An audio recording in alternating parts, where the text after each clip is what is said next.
नमस्कार बच्चों। तो कैसे आप सभी लोग? उम्मीद करता हूँ सभी लोग अच्छे होंगे। मैं भी अच्छा हूँ। तो आप सभी लोग को मेरा यूट्यूब चैनल उमेश सिवा ऑफिशियल पे स्वागत है, जहां हम लोग इस माध्यमिक 2024-2025 के लिए प्रिपेयर कर रहे हैं। और ये जो मिशन कमबैक सीरीज़ है, इसमें आप सभी लोग को फिर से स्वागत करता हूं, जहां हम लोग फिजिकल साइंस के लिए प्रिपेयर कर रहे हैं। उम्मीद करता हूँ अभी तक का जितना भी लेक्चर है अच्छे से पढ़े होंगे, समझे होंगे। और अगर दरकार पड़े तो 2x का स्पीड पे देख लेना, अच्छे से पढ़ लेना, रिवाइज अच्छे से कर लेना, क्योंकि इस मिशन कमबैक सीरीज़ पे आप लोगों को मिलेगा फिजिकल साइंस का कंप्लीट एग्ज़ाम ओरिएंटेड लेक्चर्स। तो इस मिशन कमबैक सीरीज़ में हम लोगों को ऑलमोस्ट 4 चैप्टर्स कंप्लीट हो चुका है। अभी मैं स्टार्ट करने वाला हूँ केमिस्ट्री एरिया से, जो कि रहेगा आयनिक एंड कोवेलेंट बॉन्डिंग। तो बिना टाइम वेस्ट करे चलिए शुरू करते हैं। तो मेरे बच्चों, ये चैप्टर शुरू करने से पहले एक बेसिक कॉन्सेप्ट आप लोगों को बता देना चाहता हूँ। कोई भी एटम्स हो, कोई भी एलिमेंट्स हो, हमेशा स्टेबल स्टेट में रहना चाहता है। क्यों? क्योंकि स्टेबल स्टेट पे इन लोगों का एनर्जी इन्वेस्टमेंट बहुत कम होता है। तो हर एक एलिमेंट्स वगैरह अपने आप को स्टेबल स्टेट में लाने का कोशिश करता है। तो इसी स्टेबल स्टेट पे लाने के लिए एटम्स हो, मॉलिक्यूल्स हो, एलिमेंट्स हो या आयंस, दो या दो से ज़्यादा एक दूसरे में एक फोर्स ऑफ अट्रैक्शन स्टैब्लिश करता है, जिसको हम लोग क्या बोलते हैं? केमिकल बॉन्ड बोलते हैं। तो अगर आप लोग डेफिनेशन देखें तो देखिए, a chemical force of attraction by which two or more ions, atoms, molecule, elements are held together to form a stable state is called a chemical bond. ठीक है। तो केमिकल जो कॉम्बिनेशन है, इसका मेन कॉजेस क्या है? मैंने शुरू में ही बता दिया था। सबसे पहला कॉजेस तो क्या है? सभी एटम्स हो, एलिमेंट्स हो, मॉलिक्यूल्स हो, अपने आप को स्टेबल बनाना चाहता है। तो इसीलिए केमिकल कॉम्बिनेशन होने का मेन रीज़न ही क्या है? टू एक्वायर स्टेबिलिटी है। ठीक है। और दूसरा चीज़, हर एक एलिमेंट्स अपने आप को नोबल गैस कॉन्फ़िगरेशन पे लाना चाहता है। इसीलिए हम लोगों को केमिकल कॉम्बिनेशन होता हुआ दिखाई देता है। अभी हम लोगों का इस चैप्टर में दो तीन इंपॉर्टेंट एक टर्म्स है, वो आप लोगों को जानना बहुत ज़रूरी है। Some important concept. ठीक है। सबसे पहला है वैलेंसी। वैलेंसी का मतलब आप लोगों को पता ही है। The combining capacity of an atom of a particular element with other element. एक कोई भी एक पर्टिकुलर एलिमेंट दूसरे एलिमेंट के साथ जो कंबाइनिंग कैपेसिटी रहता है, उसे हम क्या बोलते हैं? वैलेंसी बोलते हैं। ठीक है। और आप लोगों को पता होगा, जो नोबल गैस होता है, जो नोबल गैस होता है ना, उसका वैलेंसी हमेशा क्या होता है? ज़ीरो होता है। इसीलिए हर एक एलिमेंट्स वगैरह नोबल गैस कॉन्फ़िगरेशन अटेन करने का कोशिश करता है। और दूसरा चीज़ है हम लोगों का आयनाइजेशन पोटेंशियल। देखिए, आप लोग कंफ्यूज मत होना। ठीक है। Ionization potential is inversely proportional to lose electron. यानी कि अगर कोई भी एलिमेंट इलेक्ट्रॉन्स को एकदम ज़्यादा लूज करता है, तो उसका आयनाइजेशन पोटेंशियल एकदम कम रहता है। या कोई भी एलिमेंट्स अगर इलेक्ट्रॉन्स कम से कम लूज करता है, तो उसका आयनाइजेशन पोटेंशियल ज़्यादा होता है। इसका मतलब क्या है? देखिए, जब मेटल्स वगैरह हमेशा इलेक्ट्रॉन्स वगैरह लूज करते हैं और नॉन मेटल्स वगैरह हमेशा इलेक्ट्रॉन गेन करते हैं। ठीक है। तो जो मेटल्स को लूज कर जो जो भी मेटल इलेक्ट्रॉन्स को लूज करते हैं, उसका आयनाइजेशन पोटेंशियल क्या होता है? एकदम कम रहता है। अगर किसी भी एलिमेंट का आयनाइजेशन पोटेंशियल बहुत ज़्यादा है, तो इसका मतलब वो मेटल्स या वो एलिमेंट्स इलेक्ट्रॉन गेन करता है। ठीक है। तो इसीलिए हम लोग बोलते हैं metal should have a low ionization potential. Electron affinity है। ठीक है। ये भी सेम टू सेम है। Electron affinity is directly proportional to accepting electrons. जो भी एलिमेंट्स या जो भी मेटल्स, नॉन मेटल्स जो भी हो, अगर वो इलेक्ट्रॉन्स को एक्सेप्ट ज़्यादा से ज़्यादा मात्रा में करता है, तो उसको हम लोग बोलते हैं इलेक्ट्रॉन एफिनिटी। और आप लोगों को पता है, नॉन मेटल्स ज़्यादा से ज़्यादा इलेक्ट्रॉन रिसीव करता है। क्या करता है? रिसीव करता है। इसीलिए नॉन मेटल्स का जो इलेक्ट्रॉन एफिनिटी होता है, वो बहुत ज़्यादा होता है। अगर हम लोग मेनली केमिकल बॉन्ड का बात किया जाए तो ये दो प्रकार का बॉन्ड है। एक है आयनिक और इलेक्ट्रोवैलेंट बॉन्ड। आयनिक और इलेक्ट्रोवैलेंट बॉन्ड, आयनिक बॉन्ड को ही हम लोग क्या बोलते हैं, इलेक्ट्रोवैलेंट बॉन्ड बोलते हैं। और दूसरा है कोवैलेंट, कोवैलेंट बॉन्ड या तो कोवैलेंट बॉन्ड को ही हम लोग क्या बोलते हैं, मॉलिक्यूलर बॉन्ड बोलते हैं। तो इसी दो बॉन्ड के बारे में हम इस चैप्टर पे अच्छे से पढ़ेंगे। तो अभी हम लोग बात करेंगे आयनिक बॉन्ड का, ठीक है। इसका डेफिनेशन पहले देख लीजिए। Ionic bond are form through a complete transfer of electrons बोले, ठीक है। तो आयनिक बॉन्ड कैसे फॉर्म होता है, इलेक्ट्रॉन ट्रांसफर होके होता है कंप्लीटली।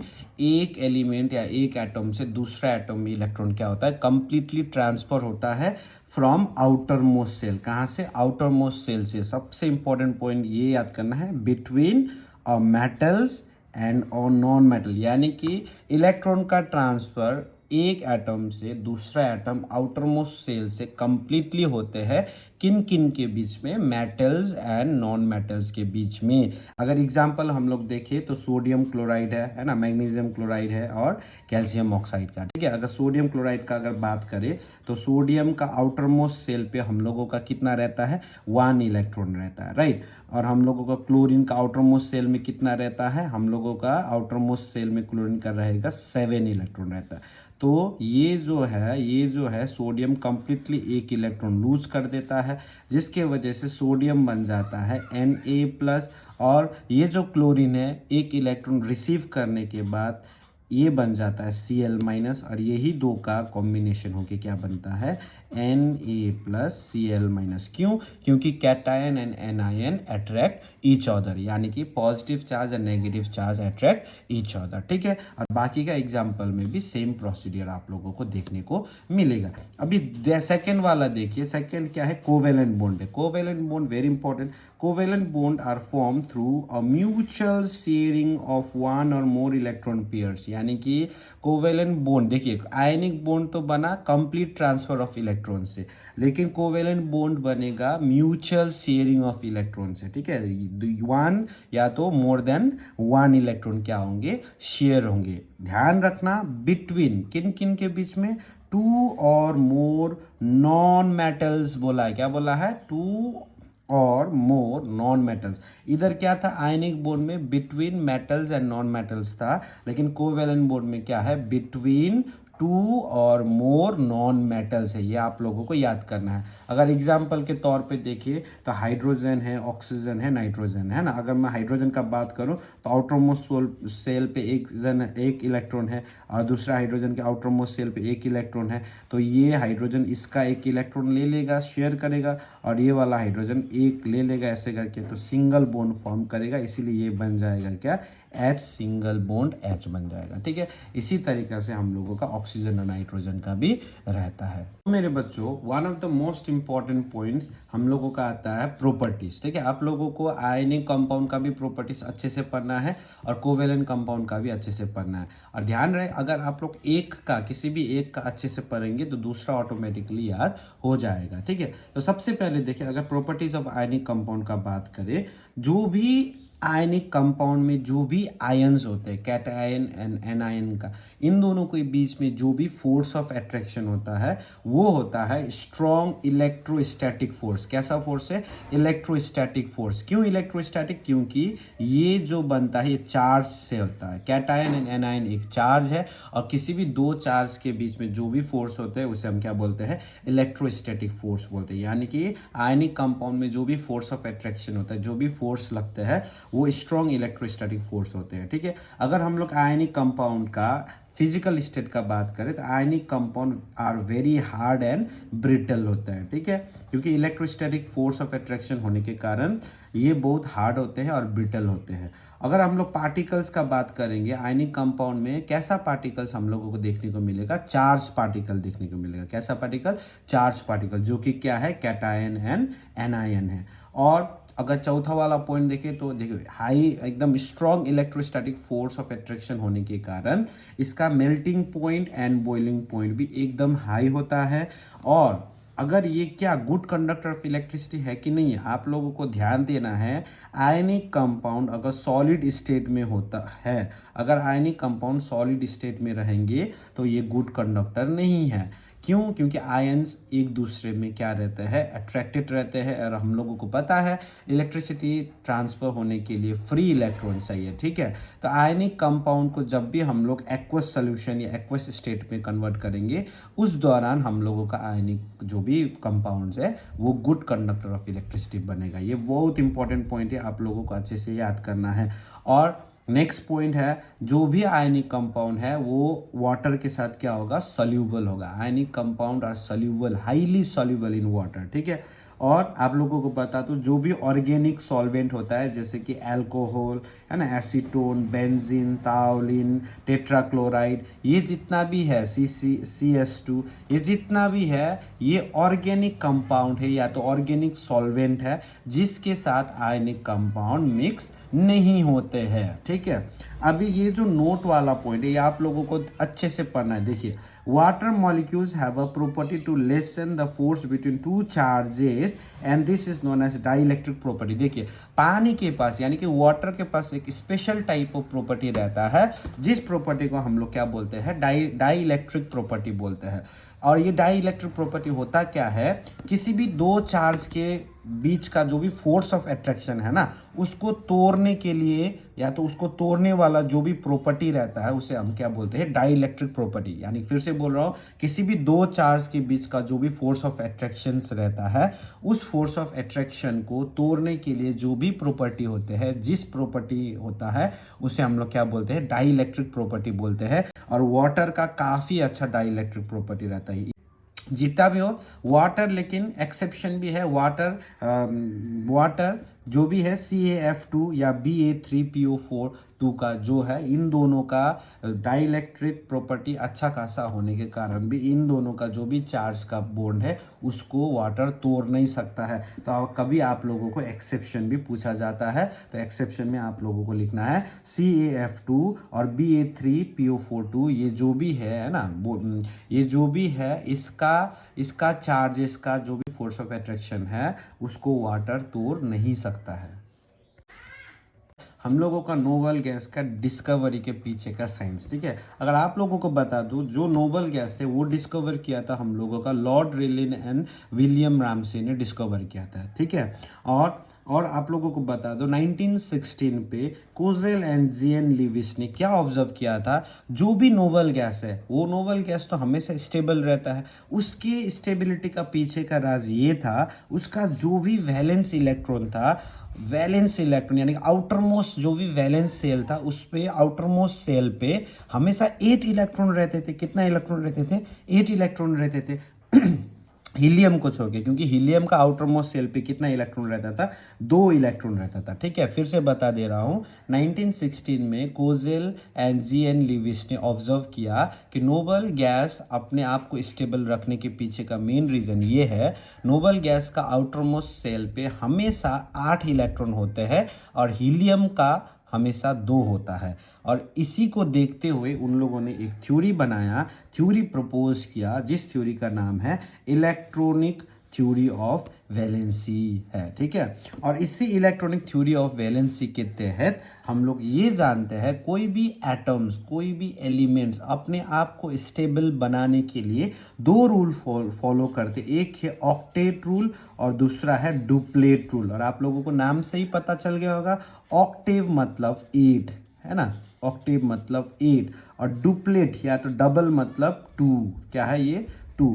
यानी कि कोई भी एटम्स अपने आप को स्टेबल बनाने के लिए हमेशा अपना वैलेंस सेल पे, आउटर मोस्ट सेल पे 8 इलेक्ट्रॉन रखने का कोशिश करता है। और ये रूल को हम लोग बोलते हैं ऑक्टेव रूल। क्या बोलते हैं? Octave rule. ये दूसरा वाला वेरी इंटरेस्टिंग है, डुप्लेट रूल। मतलब देखिए, कोई भी एटम अपने आप को स्टेबल बनाने के लिए आउटर मोस्ट सेल पे 2 इलेक्ट्रॉन रखने का कोशिश करता है अगर उसका नंबर ऑफ सेल 1 है। ठीक है। अगर किसी भी एटम का मैक्सिमम सेल या नंबर ऑफ सेल्स खाली एक है तो वो अपने आप का जो वैलेंस वो सिंगल सेल है उसका लास्ट में स्टेबल करने के लिए दो इलेक्ट्रॉन रखने का कोशिश करता है, जिस रूल को हम लोग क्या बोलते हैं, डुप्लेट रूल बोलते हैं। ठीक है, तो आप लोग देख सकते हैं कोई भी एटम्स वगैरह ऑक्टेव रूल या डुप्लेट रूल स्ट्रक्चर को अचीव करने के लिए दो तरीका यूज कर सकते हैं। सबसे पहला तरीका, या तो वो लोग अपना इलेक्ट्रॉन को ट्रांसफर करेंगे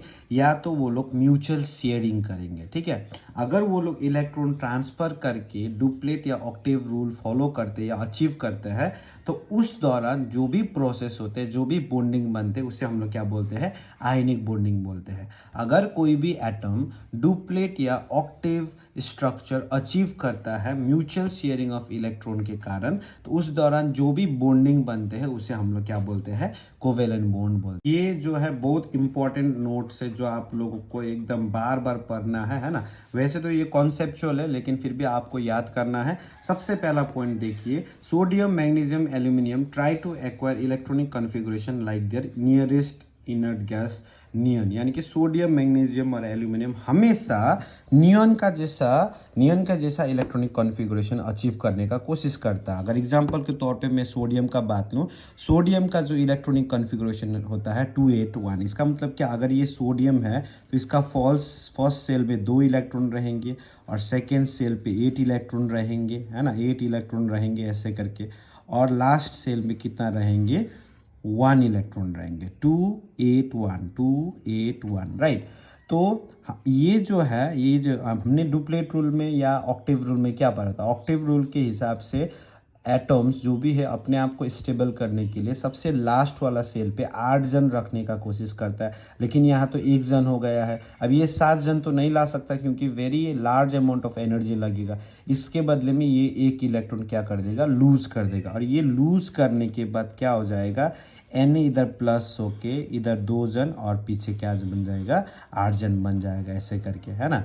अगर आप लोग गौर से देखेंगे तो ये जो 2-8 कॉन्फ़िगरेशन ये किसका रहता है, ये रहता है हम लोगों का नियॉन का भी क्या रहता है, शुरू में फर्स्ट सेल पे 2 जन और हम लोगों का सेकेंड सेल पे 8 जन रहता है। यानी कि सोडियम इलेक्ट्रॉन लूज करके ऑक्टेव रूल को अचीव करने के बाद जो इसका स्ट्रक्चर बनता है वो हूबहू किसका स्ट्रक्चर बनता है, नियॉन का स्ट्रक्चर बनता है। तो यही यहाँ कहा है, चाहे सोडियम का बात करेंगे या मैग्नीशियम का या एल्यूमिनियम का, ये हमेशा नियरेस्ट जो भी इनर्ट गैस है यानी कि नियन, ये हमेशा नियॉन का इलेक्ट्रॉनिक कॉन्फ़िगरेशन अचीव या एक्वायर करने का कोशिश करता है। अगर हम लोग ग्रुप 16 एंड 17 का एलिमेंट का बात करें जैसे कि सिलिकॉन एंड क्लोरीन, ये हमेशा अपना नियरेस्ट इनर्ट गैस आर्गोन का जैसा इलेक्ट्रॉनिक कॉन्फ़िगरेशन अचीव करने का कोशिश करता है। जिसका एग्जांपल देखिए, सिलिकॉन का अगर बात करूंगा तो 286 है ना, लास्ट सेल पे कितना है, 6 जन है और इसको कितना जन चाहिए, 2 जन चाहिए। तो ये 2 जन दूसरे से रिसीव करेगा, एक्सेप्ट करेगा, गेन करने के बाद देखिए अभी पहले तो 6 था लास्ट सेल पे, अभी 8 बन गया। और अगर आप लोग गौर से देखेंगे तो 288 किसका इलेक्ट्रॉनिक कॉन्फ़िगरेशन होता है, आर्गोन का होता है। ठीक है, अब लास्ट हम लोगों का आता है ग्रुप 14 एंड 15। ये ग्रुप जितना भी एलिमेंट ग्रुप 14 और 15 का रहता है जैसे कि सिलिकॉन एंड जैसे कि सिलिकॉन एंड फॉस्फोरस, ये जो है ये ग्रुप 14 एंड ग्रुप 15 के एलिमेंट्स है। ये कभी भी आयन्स फॉर्म नहीं करते हैं, कभी भी आयन फॉर्म्स नहीं करते। क्यों? क्योंकि ना तो ये लोग लूज करते इलेक्ट्रॉन ना तो गेन करते। तो ये जो है बॉन्डिंग ऑफ सोडियम क्लोराइड, ये डायरेक्ट क्वेश्चंस में आता है 3 मार्क्स का, है ना। जस्ट आप लोगों को समझना है और इसको लिखने के लिए आपको थोड़ा बहुत तरीका आना चाहिए। तो चलिए मैं आप लोगों को ये बॉन्डिंग इन NaCl जो कि सोडियम क्लोराइड रहता है इसका आप लोगों को समझा देता हूँ। एक क्रिस्टल लैटिस फॉर्म होगा, आप लोगों को पता होगा, बुक में अच्छे से स्ट्रक्चर 3D स्ट्रक्चर दिया है। आप लोगों को वो स्ट्रक्चर भी बनाना अच्छे से सीखना पड़ेगा। हालांकि आप लोग तो वो स्ट्रक्चर बनाने के लिए मैं आप लोगों को लास्ट में सिखाऊंगा। सबसे पहले देखिए, अगर हम लोग सोडियम का इलेक्ट्रॉनिक कॉन्फ़िगरेशन का बात करेंगे तो 281 होता है। अगर हम लोग क्लोरीन का कॉन्फ़िगरेशन का बात करें तो 287 होता है। इसको स्टेबल होने के लिए या तो 7 इलेक्ट्रॉन्स चाहिए या तो 1 इलेक्ट्रॉन ये लूज कर देगा।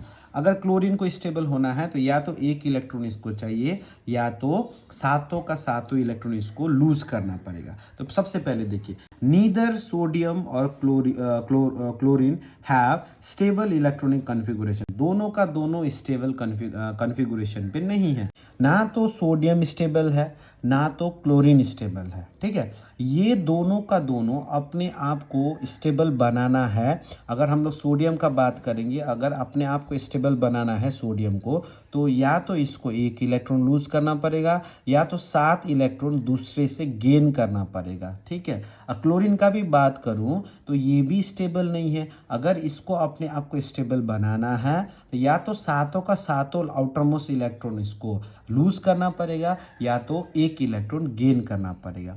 इन केस ऑफ सोडियम ये एक इलेक्ट्रॉन मतलब अपने आप को इन केस ऑफ सोडियम अपने आप को स्टेबल बनाने के लिए ये 7 इलेक्ट्रॉन किसी से गेन नहीं कर सकता।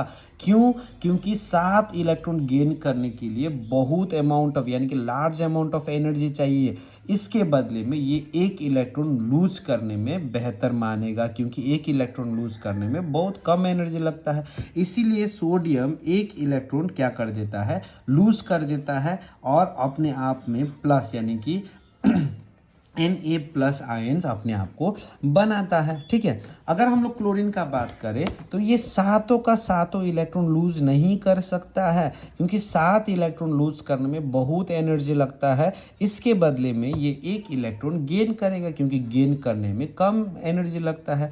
जब ये इलेक्ट्रॉन गेन करता है तब अपने आप को क्या बनाता है, Cl- आयन बनाता है। और आप लोगों को पता है जब भी प्लस और माइनस आयन्स होते हैं ये एक दूसरे में क्या करते हैं, अट्रैक्ट करते हैं। क्या करते हैं, अट्रैक्ट करते हैं और फाइनली क्या कंपाउंड बनाते हैं, आयनिक कंपाउंड बनाते हैं, जो कि क्या है, NaCl है, ठीक है। तो यही है हम लोगों का बेसिक स्ट्रक्चर ऑफ NaCl, ठीक है। और आप लोगों को बता दो इलेक्ट्रोवैलेंसी, इलेक्ट्रोवैलेंसी मतलब क्या है, कोई भी एटम कितना इलेक्ट्रॉन लूज कर रहा है या कितना इलेक्ट्रॉन गेन कर रहा है, इसको हम लोग क्या बोलते हैं, इलेक्ट्रोवैलेंसी बोलते हैं। अगर हम लोग ये एग्जांपल के केस पे सोडियम का बात करें तो कितना इलेक्ट्रॉन लूज कर रहा है, 1 इलेक्ट्रॉन लूज कर रहा है, इसीलिए इसका इलेक्ट्रोवैलेंसी क्या है, 1 है। क्लोरीन का भी बात करें कितना इलेक्ट्रॉन गेन कर रहा है, 1 इलेक्ट्रॉन गेन कर रहा है, इसीलिए इसका इलेक्ट्रोवैलेंसी क्या रहेगा, 1 रहेगा, ठीक है। अगर आप लोग स्ट्रक्चर बनाएंगे ना, सोडियम ये क्रिस्टल का स्ट्रक्चर बनाएंगे तो सिंपली आप लोग क्या करना, मैं यहाँ बना देता हूँ। सिंपली आप लोग पहले 3D स्ट्रक्चर बनाना है ऐसे करके। अरे 3D स्ट्रक्चर ऐसे करके बना दीजिए। ये बनाना तो आप लोगों को आता ही होगा, है ना। ऐसे करके बना दीजिए। उसके बाद बस ये पॉइंट और ये पॉइंट कनेक्ट कीजिए, ये पॉइंट और ये पॉइंट कनेक्ट कीजिए, ये पॉइंट और ये पॉइंट कनेक्ट कीजिए, ये पॉइंट और ये पॉइंट कनेक्ट कीजिए, ठीक है। और ये दोनों कनेक्ट कीजिए, ये कनेक्ट कीजिए, ये नीचे का कनेक्ट कीजिए और ये वाला से ये कनेक्ट कीजिए, है ना। बस हो गया। अभी हम लोगों का बस ये कनेक्ट करना है, ये कनेक्ट करना है, ये कनेक्ट करना है और ये कनेक्ट करना है। उसके बाद बस ये टिप टिप में जो 3 पॉइंट्स है इसे आप लोगों को ऐसे करके मार्क करना है, ठीक है। तो ऐसे करके थोड़ा कन्फ्यूजन रहेगा, लेकिन थोड़ा प्रैक्टिस करेंगे तो आप लोगों का हो जाएगा। तो ये है हम लोगों का क्रिस्टल लैटिस ऑफ NaCl। तो मेरे बच्चों अभी हम लोग लीविस डॉट स्ट्रक्चर के माध्यम से आयनिक कंपाउंड का जो भी बॉन्डिंग रहता है उसे कैसे रिप्रेजेंट करते हैं वो सीखते हैं। सबसे पहले हम लोग देखते हैं LiH का, क्या क्या देखते हैं, LiH का, लिथियम और हाइड्रोजन का देखते हैं, ठीक है। आप लोगों को पता है लिथियम का इलेक्ट्रॉनिक कॉन्फ़िगरेशन क्या रहता है, 2,1 रहता है और हाइड्रोजन का 1 रहता है। हाइड्रोजन को अगर अपने आप को स्टेबल बनाना है तो एक इलेक्ट्रॉन चाहिए, लिथियम को अपने आप को स्टेबल बनाना है तो 1 इलेक्ट्रॉन इसको लूज करना है। इसीलिए लिथियम अपने से एक इलेक्ट्रॉन लूज करके किसको दे देगा, हाइड्रोजन को दे देगा। और ये एक इलेक्ट्रॉन लूज करने के बाद प्लस चार्ज गेन करेगा और हाइड्रोजन एक इलेक्ट्रॉन गेन करके माइनस चार्ज करेगा। और प्लस और माइनस चार्ज जब भी साथ में होते हैं ये क्या करते हैं, अट्रैक्ट करते हैं और फाइनली हम लोगों का आयनिक कंपाउंड क्या बनाएगा, लिथियम हाइड्रेट बनाता है। अभी सोडियम क्लोराइड का तो हमने पहले भी कर चुके हैं। अगर मैं बात करूँगा कैल्शियम ऑक्साइड का, CaO AO का है ना। तो कैल्शियम का हम लोगों का इलेक्ट्रॉनिक कन्फिगुरेशन होता है 2882 होता है, ठीक है। अगर और ऑक्सीजन का हम लोगों का होता है, ऑक्सीजन का हम लोगों को होता है 2 and 6 होता है, राइट। तो इधर देखिए कैल्शियम को अगर अपने आप को स्टेबल होना है तो या तो 6 इलेक्ट्रॉन चाहिए या तो 2 इलेक्ट्रॉन लूज करना पड़ेगा। और आप लोगों को पता है 6 इलेक्ट्रॉन गेन करने में बहुत सारा एनर्जी लगता है, इसीलिए कैल्शियम 2 इलेक्ट्रॉन लूज कर देगा। और ऑक्सीजन का बात करेंगे तो इसको या तो 6 इलेक्ट्रॉन लूज करना होगा या तो 2 इलेक्ट्रॉन गेन करना होगा। और 6 इलेक्ट्रॉन इसको लूज करने में बहुत एनर्जी लगता है, इसीलिए 2 इलेक्ट्रॉन चाहिए, इसीलिए ये 2 इलेक्ट्रॉन गेन करेगा। अगर हम लोग लीविस डॉट स्ट्रक्चर बनाएंगे तो कुछ इस प्रकार से, खाली आप लोगों को लीविस डॉट स्ट्रक्चर पे जो भी हम लोगों का ये रिप्रेजेंटेशन होगा वो खाली वैलेंस इलेक्ट्रॉन का करेंगे। इधर वैलेंस इलेक्ट्रॉन क्या है, 2 है, क्या है, 2 है, तो डॉट डॉट, ठीक है। और हाइड ये ऑक्सीजन का देखिए वैलेंस इलेक्ट्रॉन कितना है, 6 है, तो 1 2 3 4 है ना, उसके बाद 5 6। तो क्या करेगा, देखिए क्या करेगा, ये जो कैल्शियम है, कैल्शियम ये दोनों का दोनों इलेक्ट्रॉन इसको दे देगा, लूज करेगा। अभी कैल्शियम 2 इलेक्ट्रॉन देने के बाद कैल्शियम के पास 2+ चार्ज गेन हो जाएगा और ऑक्सीजन के पास 2 इलेक्ट्रॉन इसने लिया है, इसीलिए 2- बन जाएगा। और आप लोगों को पता है जब भी प्लस और माइनस एक साथ में होते हैं तो दे अट्रैक्ट ईच अदर, और क्या बनाते हैं अट्रैक्ट होने के बाद, Ca2+O2- बनाते हैं, ठीक है। दोनों का चार्जेस बराबर होता है, इसीलिए ये फाइनली आयनिक कंपाउंड बनाने के दौरान हम लोग कैसे रिप्रेजेंट करते हैं इसको, CaO, ठीक है। तो उम्मीद करता हूँ आप लोगों को ये लीविस डॉट स्ट्रक्चर समझ में आया होगा और आप लोगों के लिए MgCl2 और NaF का होमवर्क रहेगा। और इस आज का ये फर्स्ट लेक्चर पे यही था बच्चों। मैं अभी रेगुलर क्लास नहीं करा पा रहा हूँ due to my health issue, लेकिन मैं कोशिश करूंगा आप लोगों को जो मैंने प्रॉमिस किया है, जो भी चार्ट दिया है टाइम फ्लो का, उस चार्ट पे कम बैक करने का मैं अपनी तरफ से अच्छे से कोशिश कर रहा हूं। आप लोग भी अपनी तरफ से अच्छे से कोशिश कीजिएगा। अगर आप लोगों को मेरा लेक्चर्स वगैरह समझ में आता है, अच्छा लगता है, तो प्लीज़ प्लीज़ प्लीज़ शेयर कीजिएगा, ताकि मेरे को भी थोड़ा बहुत मोटिवेशन मिले और अच्छे से काम करने के लिए। बाकी का बस इतना ही है। अभी जो भी हम लोगों का कोवेलेंट बॉन्डिंग और कंप्लीट चैप्टर का नेक्स्ट लेक्चर पे आप लोगों को मिलेगा। तब तक के लिए जितना भी लेक्चर है अच्छे से कीजिएगा, और ये जो फर्स्ट लेक्चर है इसको भी अच्छे से आप लोग रिवाइज करके बैठिएगा। तो इसी के साथ मैं इस लेक्चर को यहीं एंड करना चाहता हूँ। नमस्कार, बाय बाय।